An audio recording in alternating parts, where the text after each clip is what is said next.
Bon allez, feu, on va faire la séance d'entraînement pour Kagami. Et oui, Kagami, c'est un des personnages principaux de Kuroko Basket. Et ce qu'on voit en premier chez lui, c'est déjà un certain charisme.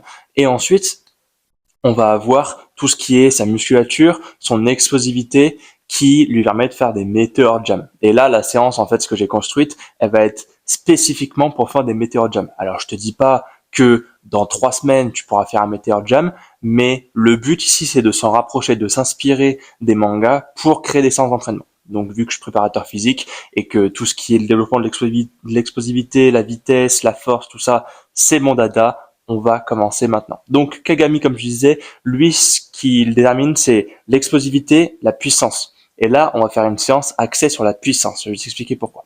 Donc, c'est la séance pour Kagami. Oui, Kagami fait de la musculation pour se renforcer, mais pas que. Pas que. Il fait surtout de l'explosivité, sinon il pourrait pas sauter aussi haut. À savoir aussi que ton explosivité est déterminée de quand tu es né, c'est-à-dire c'est génétique. Donc là, en fait, ça va être une séance d'amélioration de l'explosivité. Normal. Fais pas gaffe si je suis à poil, c'est normal, il fait 35 degrés dehors, j'en ai marre de mettre des t-shirts. Donc, on va partir sans plus tarder. Là, on va commencer par un exercice de split squat, puisque quand tu dunks, en fait, tu dunks pas en pieds joints comme ça. Tu dunks toujours les pieds décalés. Donc là, c'est ce qu'on va faire. On va faire du split squat élastique. Je vais te montrer juste après. On va faire la séance ensemble. Ça va partir sur 4 séries de 4 répétitions. Petit préambule par rapport à tout ce que tu vois ici. La puissance et l'explosivité, c'est des qualités qui se travaillent de manière qualitative. C'est-à-dire que on va pas travailler sous fatigue, ou sinon, si on travaille sous fatigue, c'est pour un objectif bien particulier. Mais là, pour le développement de l'explosivité et de la puissance, ça va être du travail qualitatif. Donc, il faut assez peu de volume. Donc, en soi, 4 séries, ça importe peu. Par contre, le nombre de séries importe. Et la récup aussi, elle est de minimum 2 minutes. Tu vas voir, c'est une séance, enfin l'explosivité et la puissance, c'est des séances qui sont assez cool parce que ça te fatigue pas justement. Et en vrai, c'est assez ludique. Donc, comme je disais, split squat élastique, 4 séries de 4 répétitions par côté, vu que c'est en fente, donc il faut faire le côté droit, le côté gauche. Ensuite, on va partir sur des CMJ en survitesse. Tu vas voir, ça c'est très marrant que tu peux intégrer dans ton programme. 3 séries de 7 répétitions. Là, tu vois, c'est un des exercices où j'ai mis le plus de répétitions. Pourquoi? Parce que le CMJ, vu que ça sera en survitesse, ça va pas trop générer de fatigue. Et cette répétition, pour moi, c'est la limite, si tu veux. Si tu peux faire au-dessus, tu peux. Sauf que, en fait, il y a certains athlètes, la fatigue va arriver très très vite. Donc, au bout de, je sais pas moi, 3-4 répétitions, tu vas avoir une dégradation de la vitesse de saut. Et nous, c'est pas ce qu'on veut. Nous, ce qu'on veut, c'est faire le plus de répétitions possible avec une puissance et une explosivité maximale. Et généralement, à partir de cette répétition, pour la majorité des gens, c'est là où on commence à avoir une grosse diminution de la vitesse par rapport au saut et tout ça. Donc cette répétition, avec toujours ce repos de 2 minutes. On a aussi des sauts avec 3 pas d'élan pour mimer le dunk. Donc pareil, 3 fois 3 répétitions. Pourquoi 3 répétitions? Parce que c'est un des exos où tu vas sauter le plus haut possible. Hormis le sur vitesse, mais là c'est parce que tu vas t'aider d'un élastique. Saut 3 pas d'élan, tu vas sauter le plus haut possible. Donc forcément, tu as moins de répétitions. Le death jump qui va t'entraîner à développer ta réactivité au sol, qui est intéressant au basket pour dunker justement. 3 séries de 3 répétitions parce que c'est assez contraignant pour les articulations et pour les muscles et les tendons aussi. Et ensuite, on va terminer par des crunchs en puissance. Donc les crunchs, normalement, tu sais ce que c'est des relevés d'abdos, si tu veux, des relevés de buste.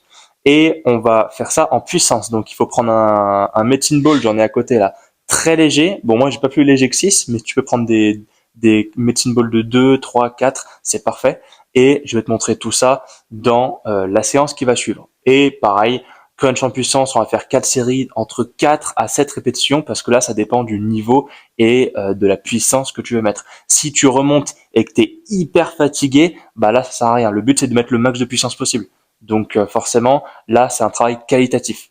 Allez, on va se retrouver sur la séance sans plus tarder. Allez, du coup, premier exercice, le split squat avec élastique. Donc la mise en place est très simple. En fait, tu vas prendre une barre, ok, tu vas la mettre sur un rack. Ensuite, tu mets des poids assez légers. Tu vois, moi j'ai mis 10, mais la barre fait 10 kilos. Là, je suis dans mon garage, donc voilà, c'est qu'une barre de 10 kilos. Mais si tu as une barre olympique, donc ça fait 20 kilos. Tu peux soit faire juste avec la barre olympique, soit tu mets la barre plus des poids de 5 et ça suffira largement. Tu peux même mettre un peu plus. Mais voilà, pas. Le but c'est pas que ce soit lourd. Le but c'est que plus tu vas monter, plus ça va être difficile. Et c'est pour ça que j'ai mis des élastiques. Donc là, ce que tu vas faire, c'est que tu vas mettre des haltères ici pour justement retenir l'élastique. Tu vas bien le mettre derrière, pas parfaitement perpendiculaire à la barre, parce que toi tu vas reculer. Tu vois, tu vas prendre la barre, tu vas reculer, donc forcément tu seras pas dans l'axe. Là, le but c'est que tu sois à ce niveau-là, puisque tu vas être au niveau des élastiques. Et puis après, donc on va partir sur 4 répétitions. Je le répète sur tous les exercices. Ouais, mon micro est activé, c'est ce que je me demandais. Sur tous les exercices qu'on va faire, eh ben, on va donner une intention de vitesse la plus forte possible. L'intention maximale. Donc là, c'est parti. Et puis après, on prendra 2 minutes de récupération. Avant chaque répétition, tu prends une grande aspiration. Tac. Ok. Tu te mets en fente. Et là, c'est parti. 2. Ok. Côté droit fait. Et puis après, t'enchaînes. Une belle fente, ok. Pas sur une ligne, mais tu écartes bien pour être stable quand même. Et là, tu y vas. 1, 2, 3, 4. Ok. Tu reposes. Ça m'a pas fallu tout fatiguer. Et puis après, tu prends 2 minutes de récupération et on passe à l'exo suivant. Allez, du coup, on continue sur du CMJ avec l'élastique en survitesse. Donc, j'ai déjà installé le matériel. Je vais t'expliquer comment on peut faire. Déjà, tu as forcément une barre de traction dans ta salle ou chez toi. Donc, c'est une séance que tu peux faire chez toi en réalité. Hein. Tu n'as pas besoin de beaucoup de matériel. Mais voilà, tu as besoin d'un élastique, tu as besoin d'une barre de traction et c'est tout. Tu as besoin des jambes aussi pour sauter. Donc là, ce que tu vas faire, c'est prendre l'élastique le plus haut possible. Il faut évidemment que l'élastique soit pas déjà fissuré ou qu'il soit pas déjà entamé, tu vois, sinon il va te péter la gueule. Mais voilà, il faut que tu le prennes comme ça, tac. Et là, le but, ça va être de te tirer dans l'élastique. On va partir sur 7 répétitions. Je vais t'expliquer un peu le mouvement avant, et puis après, tu vas devoir le faire. Donc là, ce qu'on va venir faire, c'est simple. En fait, tu vas juste faire un squat bras tendu, et puis après, tu vas sauter en tirant dans l'élastique. Ça, c'est l'étape numéro 1, juste pour comprendre un peu le geste. Et puis après, une fois que tu as ça, eh ben, tu peux venir juste faire un CMJ. Donc le CMJ, c'est tac et tu sautes direct. Il n'y a pas de pause en bas. Donc tu es comme ça. Et là, ce que tu vas venir faire, c'est 7 répétitions et tu viens te tirer. Donc là, tes bras tendus. Hein. T'es pas comme ça. Tes bras tendus et tu viens te tirer dans l'élastique. Ok. D'ailleurs, je vais même le doubler. C'est-à-dire, je vais pas faire un truc comme ça, je vais venir le doubler. Voilà. Et là, il va m'amener beaucoup plus haut. Donc, tu peux le prendre plus haut aussi. Voilà. Et là, tu vois, là, il est bien fort, bien résistant. Et puis après, tu as juste à sauter. Donc, je vais te montrer cette répétition. C'est parti.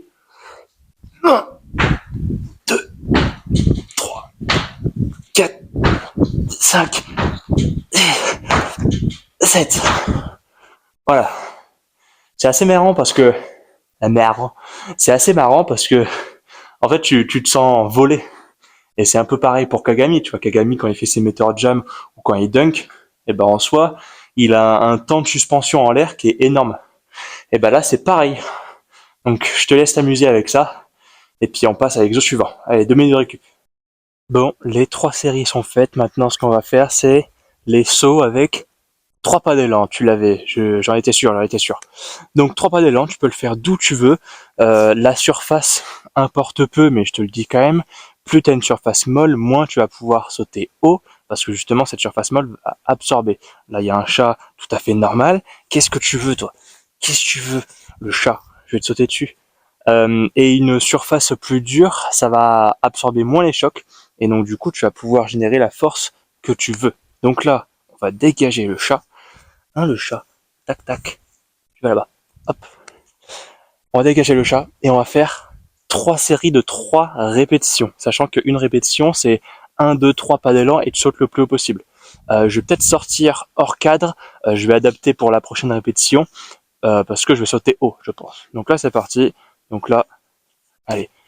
1, 2, 3. Hop. Ok.